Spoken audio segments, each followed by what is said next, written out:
You're watching TVP World, and joining me now is the Finnish Minister of Foreign Affairs, Elina Valtonen. Thank you so much for your time. Thank you so much for having me.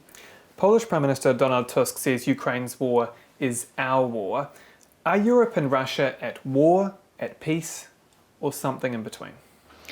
Well, certainly Russia is very aggressive and projecting its aggression not just towards Ukraine, but also towards Europe, to the rest of the world. If I speak with my African colleagues, they are very concerned about Russia's actions in Western Africa, for instance. And to summarize, essentially they are posing aggression against the freedom of people. It's interesting because just a few months ago we were talking about a potential ceasefire in Ukraine, peacekeeping troops on the ground. But can you see a ceasefire happening soon, or are we back at a kind of square one? I would like to see a ceasefire happening as soon as possible, and I'm sure all Ukrainian people would like that to happen as well. Unfortunately, it doesn't seem very likely just now. Russia thinks that they have the upper hand, which they clearly don't have, especially not in the long term, looking at their economy, looking at how things are going. But at the same time, of course, Ukraine depends on the aid they are getting from the outside. At the same time, Ukraine is getting stronger by the day. If we look at their military industry, it's quite impressive. So yes, there should be a ceasefire leading to a genuine, lasting peace. And I guess also accountability, because that is the only thing which Russia has never had to encounter. But you don't see that happening anytime soon? Or you can't see that as we sit here today? Well, I'm not a prophet, but I don't see any indication of Russia ceasing its hostilities. On the very contrary, they have actually been just increasing their targeting of civilians. And it's, of course, extremely unfortunate. What does a lack of peace in Ukraine mean for Europe? Because I'm thinking about these airspace incursions, these drone incursions, sabotage attempts, the shadow fleet. I mean, are we getting closer to a world where NATO Article 5, this clause that an attack on one is an attack on all, has to be invoked? Well, every time people speak about the activation of Article 5, they should also say what they want to have out of it, because clearly if we look at these hybrid activities that Russia has been engaged in over the course of the past months and years even towards the rest of Europe, it is extremely important that we also identify what the right remedy is, right? So now for Finland, I mean, we've had airspace incursions from the Russian side for years, right?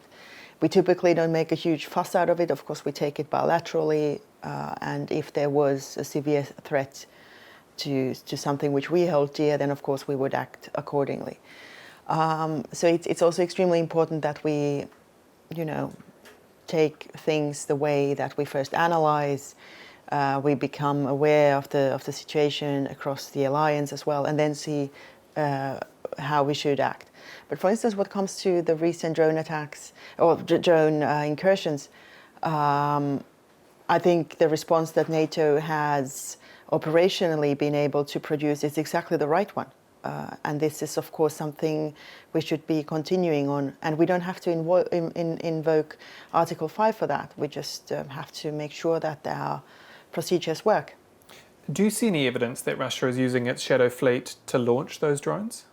Well, we are investigating each and every occurrence of these drones that we have observed in the past weeks. And sure, it could be the case that at least that they attempted to do so, because they have the shadow fleet, which is very much operating in the shadow, as we know it, also looking at the flag states.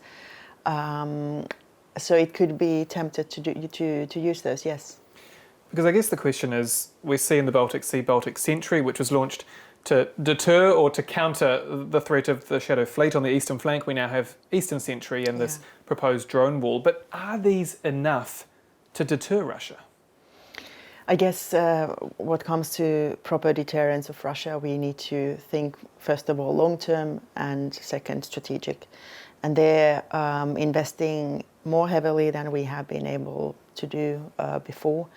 in defense and deterrence, and sure, I mean, Poland is leading the way here. Finland, of course, has also taken its security extremely seriously throughout the years, long before we joined NATO.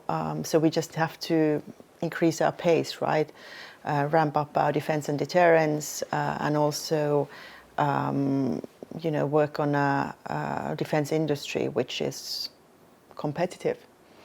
And also together with the Americans. So I guess that's the right response. But unfortunately, this, coupled with the sanctions and our attempts to keep the Russian war industry at bay, it simply doesn't happen overnight. We just need patience with all these actions. What about nuclear weapons? Is the current NATO setup fit for purpose, or do you want to see a specific European nuclear deterrence? I wouldn't comment anything on nuclear deterrence. I think we are fine as we are now in NATO, and we have the US also fully committed to defending every inch of the alliance. You mentioned the US. You were recently quoted as saying it is a given that the US will be out of Ukraine and out of Europe at some point. Do we need to accept that Ukraine and ultimately European security can no longer fully rely on the United States? I think at the moment we can fully rely on the US support and alignment here. And also going forward, probably what comes to the previous topic of nuclear deterrence, we will be, depending on the Americans for the time being. But everything else we are able to do as Europeans is exactly in the right direction. And I think all the decisions that have been made this year, also in the NATO summit, but also through the European Union, those are the right ones. On the war in Ukraine, President Volodymyr Zelensky says Vladimir Putin is laughing at the West and its silence, and that there is no worthy international response to what is happening there. Is he right? I think we should applaud on the level of support that we have been able to give to Ukraine. I mean, if we think about the situation 4 years back when Europe was still, building a gas pipeline with Russia, right? So we have been able to make a complete U-turn, and we have been more or less consensual on this strategy by which we aid Ukraine, at the same time weaken Russia's war machine through sanctions and other means, and also thirdly, build our own defense and deterrence. This is exactly the right track. But unfortunately, perhaps we haven't done enough. And also, I mean, all of us live in democracies.